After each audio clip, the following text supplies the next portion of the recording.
할렐루야. 지금 거대한 냉장고를 뚫고 교회로 오신 여러분들을 사랑하고 축복합니다. 지금 너무 춥죠.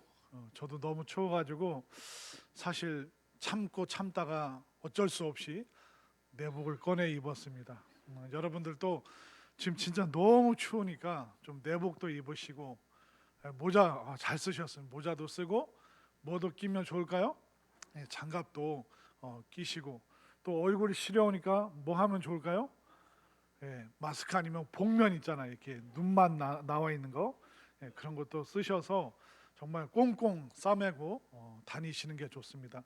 제가 보니까 이렇게 꽁꽁 싸매는 게 좋은 게 뭐냐면 미끄러서 벌러덩 자빠져도 이게 옷이 이게 쿠션이 되니까 안 다치고 또 안전하기 때문에 지금 조금 모양이 좀 그렇고 우리가 펭귄처럼 뒤뚱뒤뚱 걸어도 좀 이렇게 따숩게 또 여러분들 든든하게 잘 보온하셔서 또 건강하게 또 강건하게 이 어려운 시기를 잘 이겨내시기를 바랍니다. 오늘 8장 말씀을 시작하는데 8장 말씀은 이제 7장에서 음료에 대한 우리를 유혹하고 미혹하는 그 음란한 세상에 대해서 이제 이야기를 쭉 전개하다가 8장에서는 그 음란한 세상을 이기는 것이 결국 지혜다. 그래서 지혜가 오늘 우리에게 어떻게 다가오고 또 이 지혜가 얼마나 소중한가, 그리고 이 지혜는 바로 하나님의 말씀을 가르치고 있다. 그것을 계속 이야기를 해주고 있습니다. 자, 지혜 얘기하면서 제가 이 말씀을 준비하면서 처음에 딱 든 생각이 뭐냐면 요즘에 성도님들이 마음의 간절함이 뭐가 있을까? 여러분들이 만약 계속 그 핸드폰이나 컴퓨터로 옷을 계속 찾아보고 있으면 여러분들 지금 뭐가 지금 급한 겁니까? 입을 옷이 없으니까 막 그걸 살펴보고 있는 거예요. 또 어떤 분들은 어떤 은행 이자라든가 또 아니면 금융, 재테크 그런 쪽을 계속 살펴보고 있으면 좀 돈이 이분은 간절하구나, 그걸 알 수가 있습니다. 또 어떤 분들은 이렇게 춥지만 그래도 친구 만나고 싶고 사람 만나고 싶고 또 뜨끈한 거 같이 좀 사 먹고 싶고 자꾸 사람 만나고 싶고 사람이 궁금하고 사람이 간절하면 무슨 관계가 고픈 걸까요? 인간관계가 너무 고파서 누구 만나고 싶고 또 막 이렇게 마음속에 있는 거 하소연하고 싶고, 그러니까 여러분들 지금 마음속에 간절하게 구하고 있는 것은 무엇인가? 근데 오늘 잠언의 말씀은 바로 하나님의 지혜를 너희들이 간절히 구해라, 그것을 말하고 있는데, 우리가 필요한 거 많고 급한 거 많이 있지만 특별히 오늘 예배드리는 모든 분들은 하나님의 지혜의 말씀을 더 간절히 사모하는 여러분들 될 수 있기를 바랍니다. 자, 1절 말씀을 한번 볼까요? 1절 말씀 우리 함께 읽겠습니다. 시작. 지혜가 부르지 아니하느냐, 명철이 소리를 높이지 아니하느냐. 자, 지혜와 명철은 동일한 내용을 말하고 있습니다. 자, 지혜를 또 8장에서는 의인화시켜서 이야기를 하고 있죠. 그 음란한 세상을 음료로 의인화시켜서 설명하는 것처럼 지혜도 지금 사람으로 표현하고 있습니다.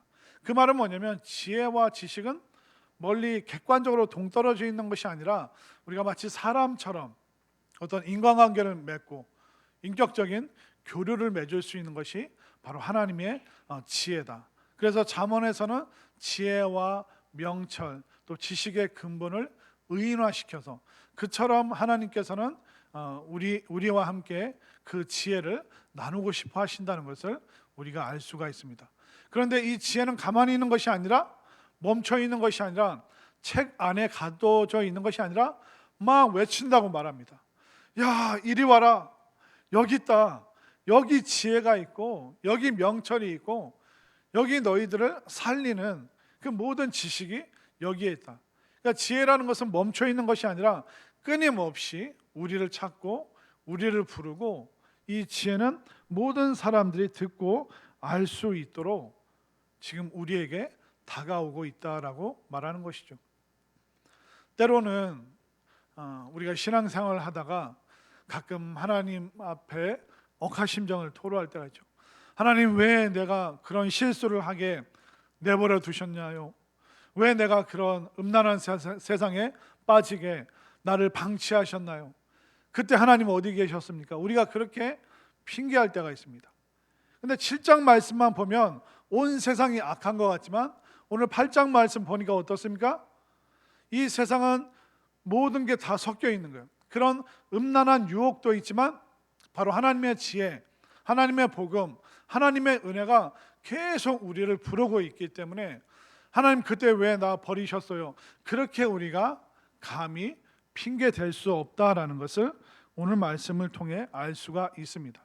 유혹도 우리에게 손을 내밀지만 하나님께서도 바로 지혜를 통해서, 지혜 말씀을 통해서 우리에게 손 내미시는데, 결국 우리가 어떤 손을 붙잡느냐에 따라서 우리가 세상 유혹에 넘어가느냐, 아니면 그 유혹을 이기는 지혜를 붙잡는가, 이 선택권이 또한 우리에게 있기 때문에 이 세상이 그만큼 큰 소리로 우리를 유혹하지만 그것보다 더 큰 하나님의 지혜의 음성, 지혜의 말씀이 여기 있다, 바로 이곳에 있다, 너희들이 이 지혜의 말씀으로 나오라, 끊임없이 외치고 있는 이 하나님의 음성과 이 하나님의 말씀, 이 하나님의 지혜를 여러분들 간절하게 꽉 붙잡으시기를 바랍니다.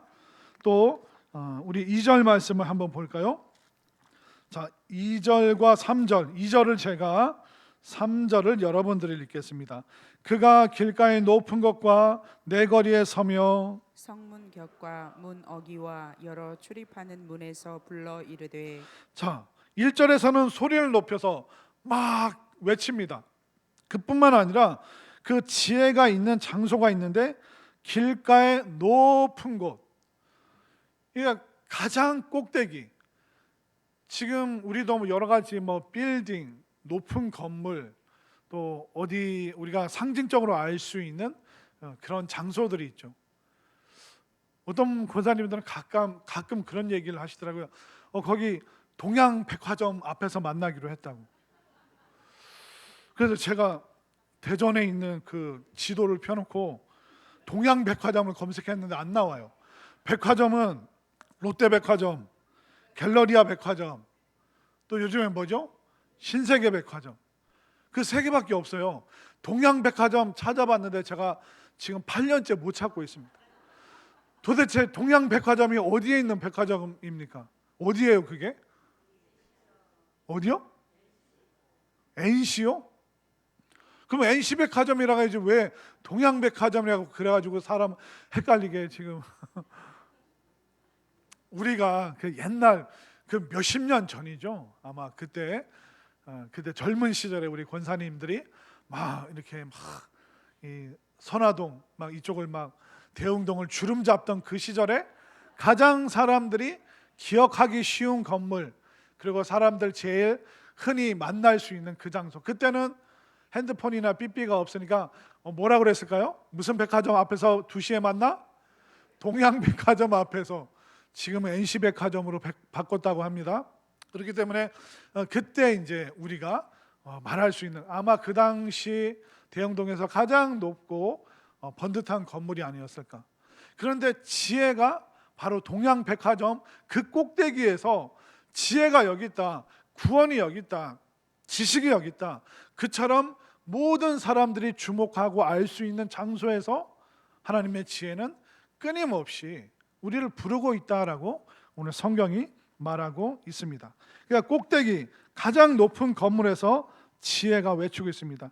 그렇기 때문에 지혜라는 것은 잘 보이고 누구나 알 수 있다, 그렇게 말하는 것이죠. 그리고 내거리라고 이야기를 합니다. 이 내거리가 뭡니까? 사람들이 제일 많이 다니는 곳. 우리 대전으로 치면 어디 서대전 내거리역. 사거리입니까? 내거리입니까? 내거리라고 그러죠. 그래서 그 서대전 내거리역, 또 아니면 무슨 큰 마트, 백화점, 그것처럼 사람들이 많이 다니는 그곳에 유혹도 있지만 바로 하나님의 지혜가 그곳에서 계속 우리를 부르고 있다. 와라, 여기에 복음이 있다. 와라, 이곳에 생명이 있고 자, 와 보라. 이곳에 구원이 있다. 그러니까 하나님의 지혜는 끊임없이 계속 우리를 부르고 있습니다. 어떤 분들은 가끔 이렇게 산에 올라가면 그 막 땀 흘려서 2시간, 3시간 막 어렵게 힘들게 딱 정상에 올라서는 순간 탁 와, 하나님의 임재가 여기 계시는구나. 그런 고백을 하는 등산 취미를 가지신 분들이 많더라고요. 정말 그 산 정상에 올라가면 고요한데 하나님께서 바로 내가 이곳에 있다. 내가 너를 만나기를 원한다. 그 거대한 자연 앞에서, 그리고 아무도 없는 그 산 꼭대기 정상에서 홀로 하나님께서 나에게 말을 거시는 그런 체험을 많이 한다고 하시더라고요. 그것처럼 우리가 도시에 있어도 또 산 정상에 있어도 시골에 있어도 우리가 어디에 있던 하나님께서는 끊임없이 모든 방법을 동원해서 우리에게 지혜를 알려주시고 또 우리를 구원하시고 또 우리를 그 축복으로 은혜로 인도하시길 원하시기 때문에 가장 높은 꼭대기에서도 우리를 부르시고 사람들이 정신없이 다니는 그 사거리에서도 하나님의 지혜의 말씀은 계속 우리를 찾아오고 계시다는 것을 분명히 믿으시기를 바랍니다. 그리고 3절 말씀을 보십시오. 또 장소가 나오죠. 성문 곁 문어기 여러 출입하는 문에서 지혜가 우리를 부르고 있다라고 말하고 있습니다. 자, 고대 사회에서 그 성문, 이 성문이라는 것은 왕과 또 고관 대작들, 이 사람들이 그 성문 위에서 사람들을 만났습니다. 그러니까 억울한 사람들이 재판을 받는 곳이 바로 성문 꼭대기였습니다. 왜냐하면 성문은 사람들이 제일 많이 다니고 또 성문을 중심으로 해서 안쪽으로 넓은 공간이 있고 또 바깥으로 넓은 이렇게 들판이 있기 때문에 사람들이 제일 많이 만날 수 있고 또 어떤 재판이라든가 또 어떤 중요한 결정을 할 때 성문 꼭대기에서 왕과 또 고위 관료들이 그곳에 있었는데 그것처럼 하나님께서는 많은 사람들이 모인 곳에서 바로 우리에게 지혜와 구원과 복음을 알려주길 원하신다. 많은 사람들이 드나드는 공개적인 장소에서 하나님은 구원의 이야기를 우리에게 알려주시는 거죠. 그럼 고대 사회에서는 성문 주변에서 또 성문 꼭대기에서 중요한 이야기를 했는데 오늘날은 그 성문 역할을 하는 게 뭘까요? 유튜브, 인스타그램, 카카오톡 아니면 네이버 검색창 이런 수많은 사람들이 모일 수 있고 공유할 수 있는 것들이 오늘날도 있습니다. 그런데 그 어떤 유튜브라든가 인스타그램 거기에는 우리를 유혹하는 자극적인 내용도 있지만 우리를 구원하고 우리에게 생명을 주고 힘을 주는 이야기도 굉장히 많습니다. 그런데 우리가 뭐에 간절하냐? 유혹에 간절하면 유혹의 알고리즘이 계속 우리를 이끌어가죠. 그런데 우리가 구원과 생명과 회복의 그 단어를 붙잡기 시작하면 계속 우리 어떤 삶의 알고리즘이 계속 우리를 그쪽으로 이끌어가게 되어 있는 것입니다. 그처럼 이 하나님의 지혜와 구원의 이야기는 온 세상에 가득하기 때문에 우리가 유혹의 세상이 아니라 구원의 세상에 계속 관심을 갖고 거기에 간절할 때 바로 하나님의 구원의 알고리즘이 우리를 이끌어가게 되는 것입니다. 그렇기 때문에 내가 뭘 클릭하느냐, 내가 뭘 자주 보기를 원하느냐, 이것은 모든 선택권이 우리에게 있는 거예요. 우리가 7장에 나오는 그 음료의 유혹을 클릭을 할 것인가, 아니면 이제 8장에서부터 시작되는 이 지혜와 명철과 구원의 이야기 스토리에 우리가 클릭할 것인가. 이 모든 선택권이 우리에게 주어져 있기 때문에 우리가 엉뚱한 거, 우리를 미혹하고 유혹하는 것이 아니라 우리를 분명하게 구원하고 우리에게 생명을 주고 힘과 소망을 주는 이 하나님의 말씀과 지혜에 여러분들의 마음을 늘 클릭할 수 있게 되기를 바랍니다. 그렇기 때문에 그 당시 성문 앞에는 유혹도 많았지만 좋은 선택도 많았습니다. 오늘날 유튜브나 인스타그램이나 그런 폐해도 있지만, 그러나 하나님의 선한 도구로 또 그 모든 것이 또 쓰일 수 있기 때문에 여러분들이 무엇을 선택하고 무엇을 클릭하고 어떤 알고리즘을 더 선호하는가, 그것을 더 간절히 붙잡는가, 그것을 통해서 여러분들이 소망과 또 생명과 희망을 얻을 수 있기 때문에 여러분들의 마음이 하나님의 지혜를 늘 향할 수 있게 되기를 바랍니다. 그 다음 4절과 5절 말씀을 한번 볼까요? 자, 4절을 제가 5절을 여러분들이 읽겠습니다. 사람들아, 내가 너희를 부르며 내가 인자들에게 소리를 높이노라. 어리석은 자들아 너희는 명철할지니라. 미련한 자들아 너희는 마음이 밝을지니라. 4절 말씀에 사람들아, 이 사람이라는 것은 뭐냐면 특정 사람이 아니라 모든 사람을 말하는 겁니다. 그렇기 때문에 4절에 조금 더 정확한 번역은 그냥 모든만 넣으면 되는 겁니다. 모든 사람들아, 내가 너희 모두를 부르며 내가 모든 인자들에게, 그러니까 모든 사람들에게 소리를 높이노라. 그러니까 하나님의 지혜는 특정 계층, 특별한 사람, 선택받은 사람이 아니라 하나님의 지혜와 구원은 이 세상 모든 사람에게 전해져야 되고 또 전해지길 원하는 것이 바로 하나님의 뜻이라는 것입니다.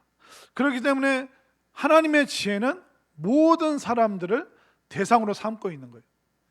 그런데 이것은 굉장히 혁명적이고 획기적인 그런 하나님의 사랑입니다. 왜냐하면 조선시대 때 한번 지혜와 지식을 생각해 보십시오. 조선시대 때 한자를 썼지 않습니까? 그 세종대왕이 한글을 만들기 전에 조선시대 때는 다 한자만 썼습니다. 그러니까 이 한자는 일반 백성들도 다 알 수 있었나요? 아니면 사대부나 양반들만 알고 있었나요? 사대부 양반들만 책을 가질 수 있었고 글을 읽을 수 있었고 한자를 배웠습니다.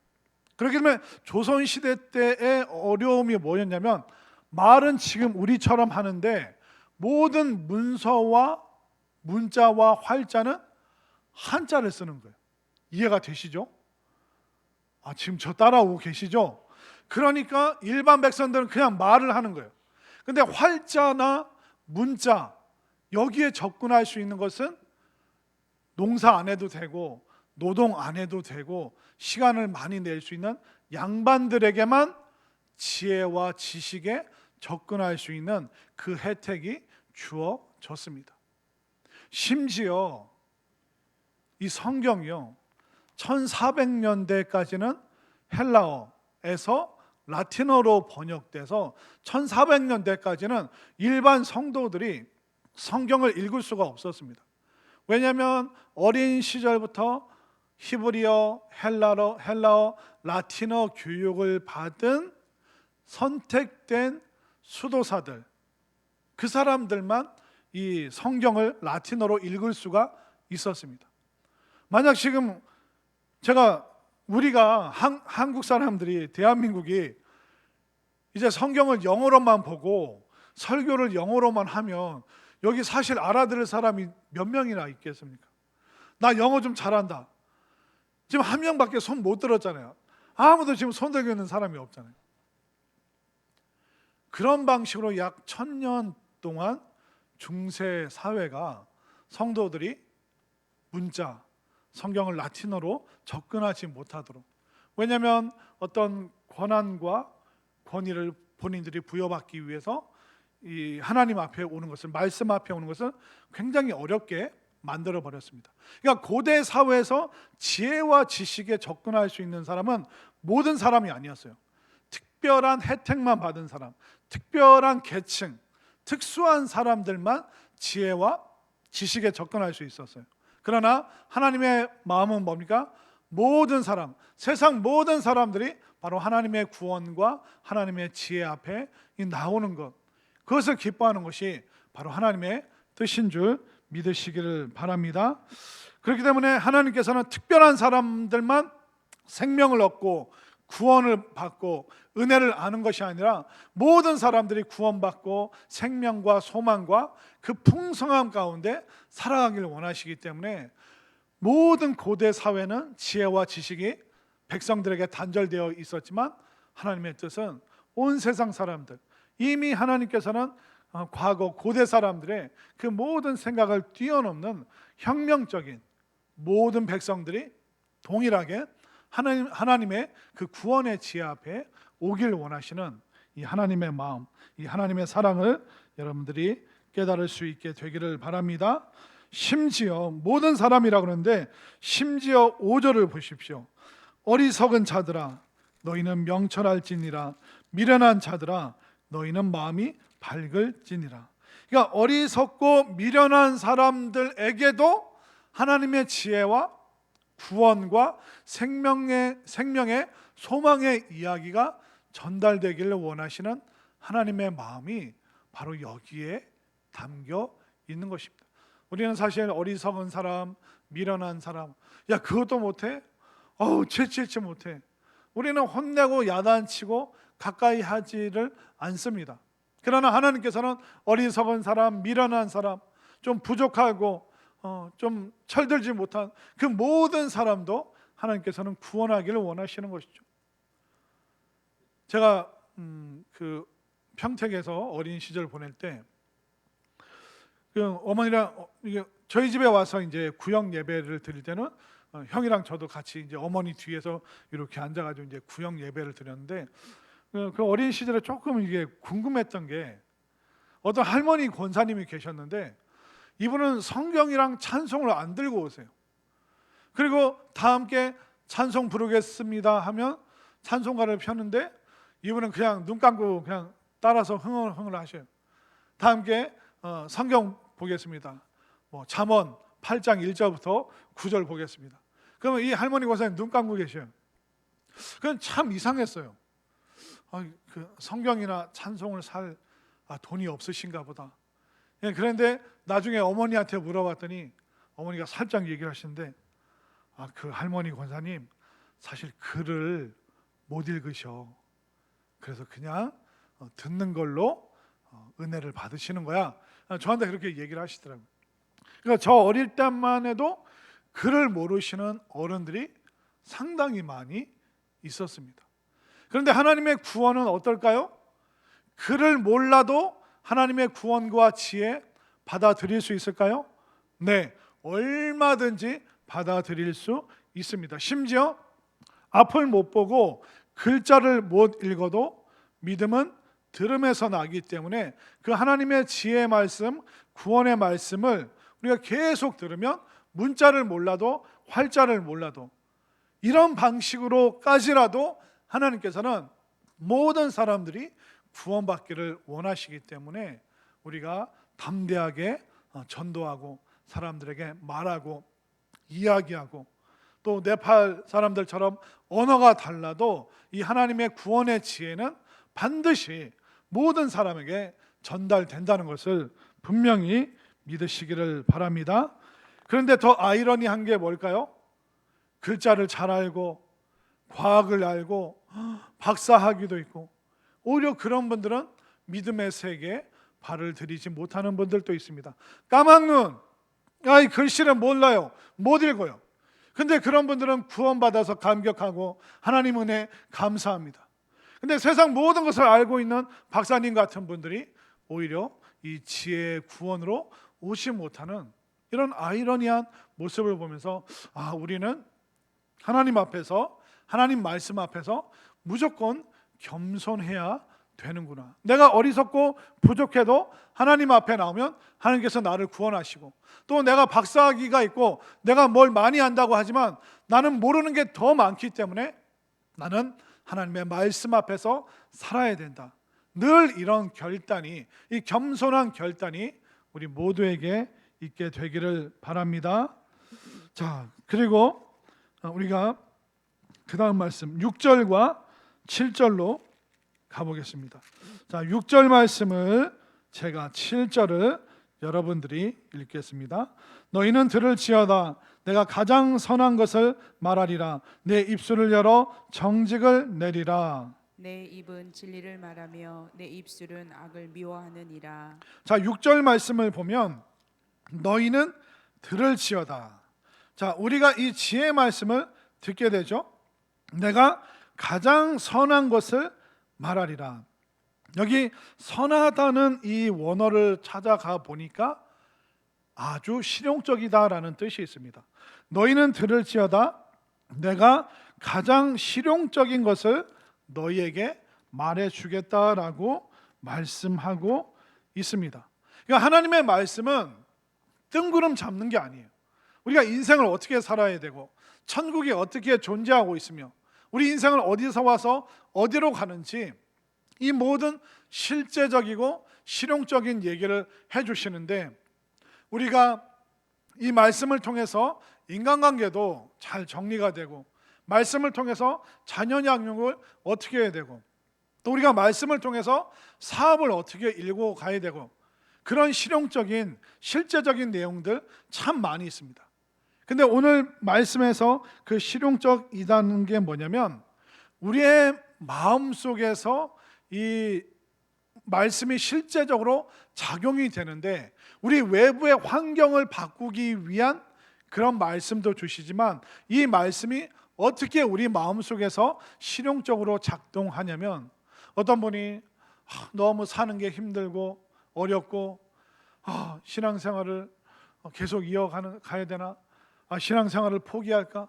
포기하고 싶은 인생을 그냥 내동댕이 치고 싶은 그런 마음이 있었는데 말씀을 읽는 중에 내가 너와 함께하리라. 여호와는 나의 목자시니 그 말씀이 마음속에 확 들으면 어떨까요? 인생을 포기하는 것이 아니라 말씀의 힘을 얻어서 내가 목자 대신 주님을 꽉 붙잡고 나는 양이었구나. 나는 어리석은 양이었구나. 내가 포기할 것이 아니라 목자 대신 예수님 따라가야지. 그러니까 포기하려고 했던 사람이 주님을 붙잡고 따라가게 되는 역사가 바로 지혜의 말씀을 통해서 우리에게 확 들어오기 때문에 포기에서 이제 용기로 우리가 넘어갈 수 있기 때문에 이 말씀이 선하다. 그 선하다는 뜻은 바로 우리 삶에 굉장히 실용적이다, 실제적이다. 그 이야기를 하고 있는 것입니다. 또 때로는 우리가 그런 생각이 들 때가 있잖아요. 세상 사람들도 저렇게 누리고 재밌고 즐기게 사는데 나도 그냥 주일날 교회 가지 말고 딴 데 가고 좀 실컷 놀다가 내가 나중에 죽기 1년 전에 신앙생활 하고 1년 동안 내가 회개 철저히 해서 천국 가야지. 이런 얼토당토한 그런 생각들, 그냥 편리하게만 살고 싶은 그런 마음 들 때가 있습니다. 그때 우리가 말씀을 탁 듣게 되죠. 근신하라, 깨어 있으라. 그 말씀이 마음속에 확 들으면 어떻습니까? 정신이 번쩍 들죠. 그럼 내가 왜 이러지? 내가 깨어 있어야 되고 내 삶을 성실하게 해야 되는데 왜 내가 예배를 하나님 앞에 나가는 것을 내가 그것을 번거롭게 생각했는가? 그때 또 정신이 번쩍 들면서 다시 우리 마음을 다잡고 신실한 사람으로 살아갈 수 있는 것이죠. 그렇기 때문에 이 하나님의 말씀은 환경적으로 우리를 획기적으로 바꿀 수 있는 실용성이 있지만 또한 내 마음 가운데 포기하고 싶은 사람에게 용기를 주시기 때문에 그리고 세상 속으로 가려고 했는데 세상으로 가지 않도록 내 발걸음을 붙잡아 주시기 때문에 이 하나님의 말씀, 지혜의 말씀이 가장 우리 삶 속에 실용적이기 때문에 우리가 아둔해도 또 우리가 뭘 배움이 좀 약해도 또 모르는 게 많아도 우리가 하나님의 말씀 붙잡고 이 말씀 앞에 이 지혜의 말씀 앞에 순종한다면 우리 삶 속에 실제적인 역사가 내 마음 가운데 또 우리의 환경 가운데 일어난다는 것을 분명히 믿으시기를 바랍니다. 그리고 7절 말씀을 한번 보십시오. 7절 말씀에 내 입은 진리를 말하며. 자, 진리라는 게 뭘까요? 영원하다, 변하지 않는다라는 뜻이 있습니다. 그 말은 뭐냐면 가장 가치 있는 것이 무엇인가? 그것은 진리다. 그러면 그 진리는 무엇인가? 영원하다, 변하지 않는다. 이 세상에 수많은 금은 보화가 있는데 그 중에서도 변하지 않는 것이 바로 금이고 다이아몬드예요. 그렇기 때문에 이 귀금속에 굉장히 사람들이 큰 가치를 부여하죠. 그러니까 잠깐 반짝거리다가 색이 변색되는 것, 그 가치 있다라고 하지 않습니다. 변하지 않는 것, 그리고 영원한 것을 가치 있다고 말하는데 바로 하나님의 진리, 이 지혜의 말씀, 이 구원의 말씀이 영원하고 변하지 않기 때문에 여러분들이 이 진리 대신 하나님의 말씀을 꽉 붙잡으시기를 바랍니다.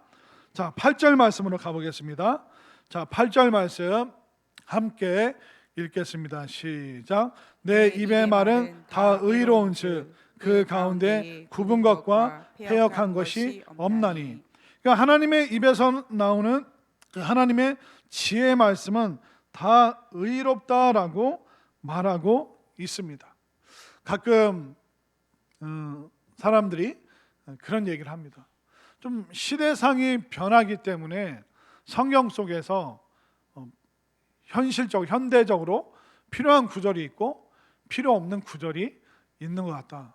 그러니까 뭐 11조는 구약의 개념이니까 없어도 될 것 같고, 그러면 우리가 뭐 신약만 좀 많이 보고, 또 다른 거 어려우니까 복음서만 보고, 복음서 중에서도 그냥 뭐 하나만 보고, 그런 식으로 세상은 계속 잘못된 방식으로 성경은 과학적이지 않다, 성경은 현대인들이 보기에 적용하기에 어렵다, 그러면서 계속 시대에 맞춰서 성경 말씀을 가감하려고 합니다. 성경 말씀을 자꾸 없애려고 합니다. 그런데 이 하나님의 말씀이 의롭다, 하나님의 그 입술에서 나오시는 그 말씀이 의롭다에서 의롭다의 의미가 뭐냐면 옳지 않음이 없다, 그리고 모든 시대를 초월하여 존재한다라는 뜻이 있습니다. 그러니까 하나님의 말씀이 왜 영원토록 동일할까요? 구약은 수천 년 전에 쓰여졌습니다. 신약은 2000년 전에 쓰여졌습니다. 그런데도 오늘날 이 말씀을 보고 들으면서 은혜를 받고 힘을 얻고 소망을 얻고 살아계신 하나님을 성령의 역사로 만나는 사람들이 있습니다. 왜 그러냐면 이 하나님의 말씀은 옳지 않음이 없습니다. 모든 시대를 초월하여 이 하나님의 말씀은 고대 사람이나 현대 사람이나 1000년, 2000년 후에 미래 막 달나라를 왔다 갔다 하는 그 사람들도 구원하는데 조금도 부족함 없는 말씀인 줄 믿으시기를 바랍니다.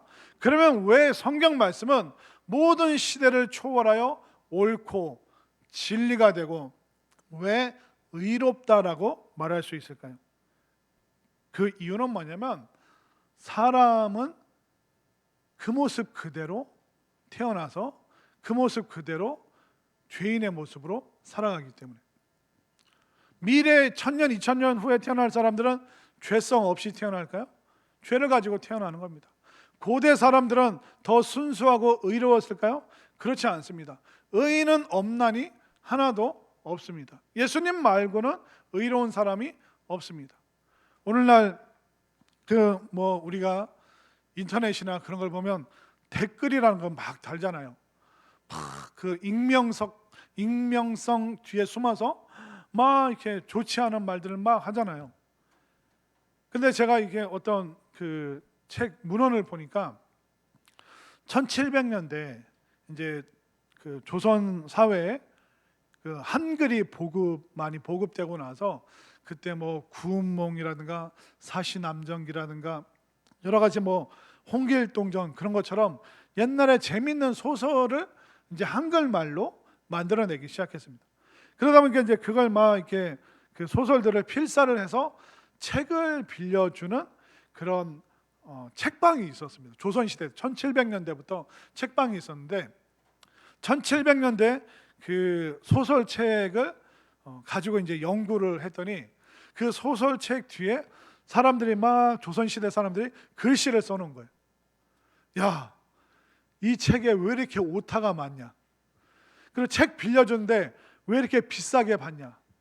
이렇게 비싸게 받는 사람의 부모를 종로에 데리고 와서 망신을 줘야 된다. 그러니까 부모까지 그 언급하는, 요즘 말로 패드립이라고 하죠. 폐륜적인 그런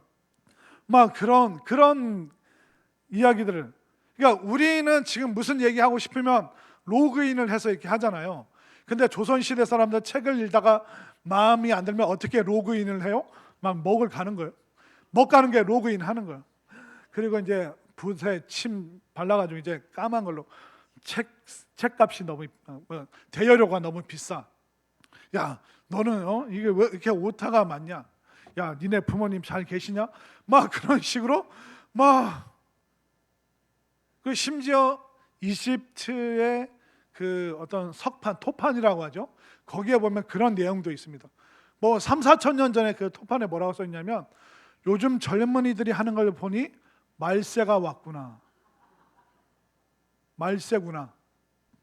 그러니까 4천 년 전의 사람들도 젊은 사람들 볼 때 마음에 안 드는 거예요. 여러분들 요즘 젊은이들이나 여러분들 자녀들 보면 마음에 드세요?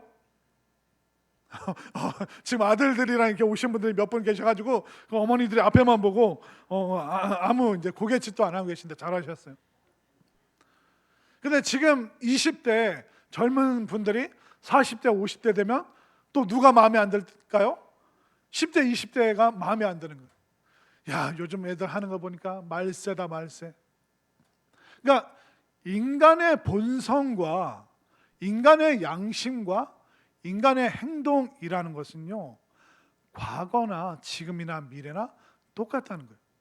왜냐하면 부모가 가지고 있는 지혜와 양심, 이게 자녀에게 전수되는 게 아니에요. 그냥 인간 죄성 그대로 태어나고 그냥 죄를 많이 짓고 덜 지으면서 살아가는 거예요.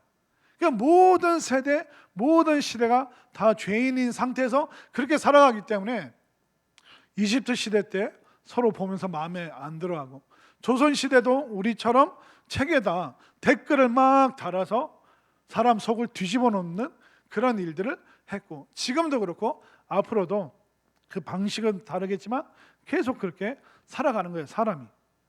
그렇기 때문에 이 성경 말씀은 뭐라고요? 이 진리의 말씀은, 지혜의 말씀은 의롭다, 옳지 않음이 없다. 그러니까 모든 세대에 적용하여 모든 세대가 구원받을 수 있는 그 지혜의 말씀이 여기에 있기 때문에 성경 말씀은 영원토록 불변하고 진리가 되어서 모든 세대, 모든 시대의 사람을 구원하기에 조금도 부족함이 없다는 것을 분명히 믿고 깨달으시기를 바랍니다. 그렇기 때문에 우리가 어떻게 해야 될까요? 이 말씀 듣는 것을 즐거워하고, 또 여러분들에게 그 성경 읽기표, 구약, 그리고 또 시가서, 또 신약, 이걸 읽는 걸 쭉 드렸잖아요. 그걸 여러분들이 또 하루에 한 장씩, 그러니까 총 3장이니까 그걸 보시고 그걸로 큐티도 하시고, 또 여러분들이 그 한 장 한 장씩이기 때문에 길지 않으니까 좀 그 낭독, 읽으면서 성경을 좀 통독하시면 훨씬 좋습니다. 제가 예전에 그 뇌과학 관련된 책을 작년인가 읽은 적이 있는데, 그 미국 과학자들이 뇌과학자들이 이제 실험을 했습니다. 그러니까 사람이 이제 게임을 할 때 뇌에 어디가 이제 작동을 하는가, 또 사람이 책을 읽을 때 뇌에 어디가 작동을 하는가. 근데 책을 읽는데 그냥 속으로 읽는 것과 소리 내서 읽는 게 어디서 이렇게 이게 작동을 하는가 막 실험을 했습니다. 그러니까 이게 게임을 시켰더니 뇌의 후두엽 뒤에만 이렇게 막 발달하더래요. 근데 이 뒤쪽은 척수랑 관련됐는데 후두엽과 척수는 인간의 본능이라고 하더라고요. 그러니까 좋고 나쁘고 춥고 덥고 배고프고 배부르고 그냥 말초적인 그런 느낌만 계속 받아들인대요. 거기에 그러니까 뒤쪽만 이제 뇌가 활성화가 되더래요. 그런데 독서를 하니까 옆폐가 활성화가 되더래요. 이게 이 옆쪽이 계속 움직이게 되고, 근데 이 책을 읽는데 소리 내서 읽으니까 전두엽, 이 앞쪽이 막 움직이더래요. 그리고 옆에도 같이 움직이고. 그러니까 게임하는 것보다 책 읽는 거, 책을 읽는데 소리 내서 읽을 때 이 뇌가 가장 활성화가 되고, 그리고 거기에 하나 더, 도파민이 어디로 움직이는가. 그러니까 게임을 하면 도파민이 뒤로만 가고, 책을 읽는데 낭독을 하면 도파민이 머리 전체, 특별히 앞으로 막 가더래요. 근데 이 게임을 많이 하는 사람을 게임을 멈추게 하고 책을 속으로 읽고 소리 내서 읽게 하니까 도파민이 가다가 못 가더래요. 무슨 얘기인지 아시겠죠? 그리고 책을 많이 읽던 사람을 게임을 시키니까 앞으로 가던 도파민이 뒤로 잘 안 가더래요. 그래서 그 뇌 과학자들이 밝혀낸 게 뭐냐면, 이 도파민도 닦여진 길로 계속 가는구나. 그러니까 게임만 하면 도파민이 본능 쪽으로만 가고, 책을 읽을 때 소리 내서 읽으면 이 도파민이 뇌 전체로, 특별히 앞쪽으로 많이 움직이더라. 그렇기 때문에 사람이 이 도파민의 길을 어디로 많이 내느냐에 따라서 행복과 불행, 성공과 실패를 좌우한다. 이제 그런 실험들, 미국 사람들이 실제적인 실험들을 굉장히 많이 하더라고요. 그렇기 때문에 우리가 말씀을 자꾸 들으면 어떨까요? 부족하고 어눌한 사람도 말씀을 들으면 계속 그 지혜 말씀이 들어가고, 그뿐만 아니라 내가 조금 더 탁월한 삶을 살고 싶다 하면 책을 읽거나 성경을 읽을 때 소리 내서 읽으면 안 가던 도파민이 그 앞쪽으로, 힘들고 힘들겠지만 어느 순간 여러분들이 소리 내서 성경 읽는 도파민의 길이 뚫리면 여러분들의 기적이 일어나고 축복이, 아멘 하면 참 좋은데 지금 정신이 하나, 영어 도파민 자꾸 하니까 정신이 없으신데, 여러분들 이 은혜의 도파민이 앞으로 새로운 길을 내게 되면 여러분들이 축복받고 은혜 받고 성공적인 풍성한 삶으로 갈 줄로 믿습니다. 그렇기 때문에 내 인생이, 도파민이 어디로 길을 많이 닦았는가? TV나 드라마나 홈쇼핑. 제가 이게 TV 이렇게 명절 때 이렇게 넘겨보니까 한 개 프로그램 건너서 계속 홈쇼핑이 나오더라고요. 그러니까 분명히 MBC인데 그 밑으로 내렸더니 그 밑에서 농협 쇼핑인가? 거기서 농산물을 팔고, 9번 밑에서 또 한 개 내렸더니 후라이팬을 팔고, 또 그 밑에 내렸더니 또 무슨 전 같은 거 있잖아요. 그런 거 팔고. 농협에서 후라이팬 사서 전 부쳐 먹으란 건가? 저는 이게 홈쇼핑 회사들이 다 하나로 연결된 줄 알았어요. 이게 레파토리가 쫙 있는 거예요. 야, 명절 때 저거 사가지고 이렇게 하면 진짜 맛있겠다. 와, 그러니까 저도 그거 사고 싶더라고요. 자꾸 제가 뭘 누르려고 그러더라고요. 와, 이게 진짜 무섭구나. 그래서 제가 평소에 한 TV 안 본 지 몇십 년, 거의 한 20-30년은 된 것 같아요. 근데 가끔 이렇게 보다 보면 저도 저건 꼭 필요해. 저거 집에 갖다 놓으면 너무 좋겠다. 저거 마사지하면 어깨 확 풀리겠는데? 저도 이렇게 가는데 도파민이 계속 그쪽 방향으로 반응하는 사람은 어떨까요? 제깍제깍 계속 택배가 계속 집으로 오게 되는 거죠. 물론 필요한 것도 사겠지만 우리가 충동적으로 사놓고 안 쓰는 것도 참 많이 있게. 지금 무슨 얘기야? 자, 이게 무슨 얘기를 했냐면, 하나님의 지혜 말씀은 의롭다. 의롭다는 것이 뭐냐면 옳지 않음이 없다. 옳지 않음이 없다는 것은 뭐냐면 하나님의 말씀은 모든 시대, 모든 시간을 초월하여 우리를 구원하는데 조금도 부족함이 없다는 것을 믿으시길 바랍니다. 그러니까 모든 사람들은 죄인인 상태에서 태어나서 죄인으로 살아가는데 구원받을 방법이 없는데, 오직 의로운 하나님의 이 지혜의 말씀만이, 구원의 말씀만이 우리를 생명으로, 또 소망으로, 새로운 변화, 정말 삶이 새롭게 뒤집어지는 그 역사가 바로 지혜의 말씀, 하나님의 말씀에 있기 때문에 이 말씀을 여러분들 자꾸 즐겁게 들으실 뿐만 아니라 읽고 묵상하고 또 읽을 때 이제 내일부터 소리 내어서 읽으시면 하나님의 더 놀라운 축복이 끊임없이, 생명의 도파민이 여러분들에게 뿜어져 나올 줄로 믿습니다. 자, 마지막 9절 말씀. 자, 9절 말씀 읽습니다. 시작. 이는 다 총명 있는 자가 밝게 아는 바요 지식 얻은 자가 정직하게 여기는 바니라. 자, 이게 뭐냐면 은혜 위에 은혜가 더해지는 겁니다. 그러니까 하나님의 말씀을 즐거워하는 사람에게 총명이 생겼는데 하나님의 말씀이 나를 총명하게 하네. 그 말씀을 더 가까이 했더니 이제 지식도 더 쌓이고, 지식이 쌓이다 보니까 또 삶의 지혜도 생기고, 삶의 지혜가 생기다 보니까 남을 속이는 것이 아니라 정직하게 살아도 얼마든지 기쁘게 살 수 있는 삶의 혁명적인 획기적인 그 변화가 일어나게 된다라고 9절에서 단언하여 말하고 있는 것입니다. 그렇게 되면 우리가 어떻게 살아야 될까요? 세상의 수많은 유혹의 소리와 유혹의 문자와 또 유혹의 수많은 정말 자극적인 것이 있습니다. 그렇지만 동시에 하나님께서는 정말 대대적인 방법으로 유튜브라든가 수많은 방법을 통하여 끊임없이 우리에게 지혜와 지식과 구원의 말씀을 주시기 때문에 우리의 선택에 놓여 있는 거예요.